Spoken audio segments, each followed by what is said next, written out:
Satsuma becomes a very appealing tree because there's no thorns anywhere. Nonetheless, when I work my trees, I still wear a glove because there's lots of rough edges on here, and you'll see some of these nodules where the tree grows and makes like a limb or pop out of something. And those are rough edges, and I just don't want to get any more scratches on my arms than I absolutely have to.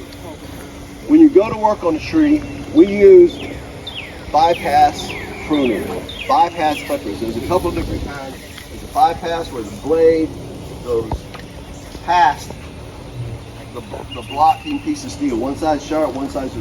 There is a type of clipper called an anvil clipper where that blade deadheads and bumps into a piece of nylon.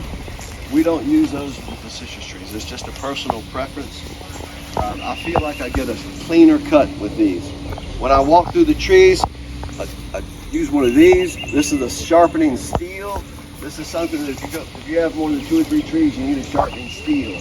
Because I'm constantly, it's like a butcher carving steaks. I'm constantly just touching this thing up just a little bit, like that. That's it. Now it's sharpening up. So a couple of things. All of these trees are grafted trees, right? You've heard you can buy grafted trees, you can buy non-grafted trees. In the field, we use exclusively grafted trees. That's because the rootstock, I'll show you. The rootstock of these trees is bottoms and tops, just like grapes out in California.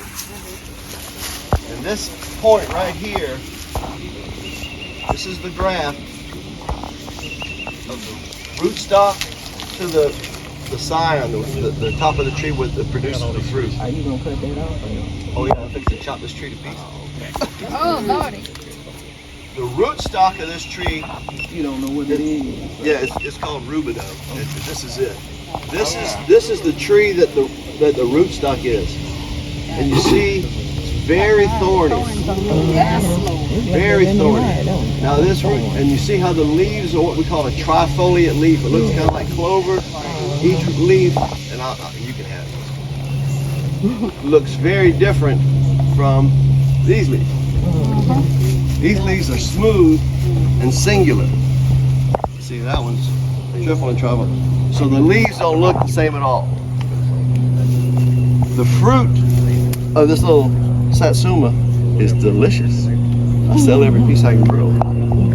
The fruit of the rootstock is terrible. It is full of seeds.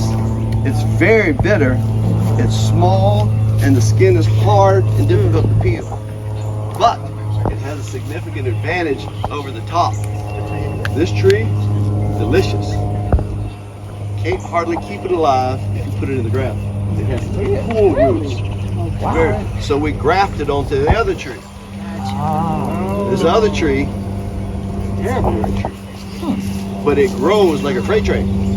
It's very tolerant. The root structure of the rootstock tree is very bitter. Grubs stay away from it, and it's very drought resistant. It can put up with being ignored. Okay. But this, we got to get rid of all this. So we're going to come down here. Yeah, these are suckers. So we're going to cut all this because this is nothing for us. I might need protection. Right? That's got thorns on it. Do you have any luck with regrowing them from the rootstock? No. No. They will regrow easily. The rootstock will. It grows very vigorously. So now you look at this. What is this PVC pipe for that's beside the tree? Are you pouring water? Every time, nope. Every time we plant a tree, we put a piece of PVC pipe or a steel post right beside it. Because one day I might need it. The tree might start to flop over, lean over. Yeah. And I stick it in the ground day one because I don't want to drive it in the ground next year because I might break roots later on. I put it in the ground day one, not knowing whether or not I'm going to need it or not. And we like PVC pipe because it doesn't rust. If the roots make contact with it, the plastic is inert and it doesn't bother it. So we're going to look at this, and I said, man, this tree's a mess. And you're not going to believe it, but this tree's a mess. So I'll go and I'll look at a tree you see we got this laying out here, and man, that's a lot of fruit. That's probably going to be about 20 pieces of fruit. That's probably 150 prunes. But this is utterly useless. Because this fruit is going to make the tree bend way over like this. And it's going to break this tree right here, right? Oh, no. So we're going to sacrifice. Yep, so we're going to come back in here. And we're going to cut all that off.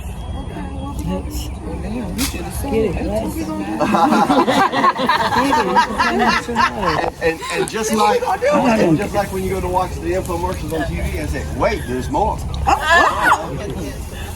So one of the things we have to look out for when we're doing on trees here is when a branch, for a variety of reasons, we call it a crossing branch. These branches come out here, they spread, they look nice. And I got 2 crossing branches in here. See? I got one right here. So we're going to take that out because it's going through the tree like this. Structurally, it does not cause a problem to the tree, but when I go to spray any of my pesticides on that tree, because it goes right through the center of the tree, it blocks the pesticides and the fungicides from getting to the tree. So we're gonna cut that off, and see this one right here? We got to cut this off. This whole big old limb right here has got to go. All that.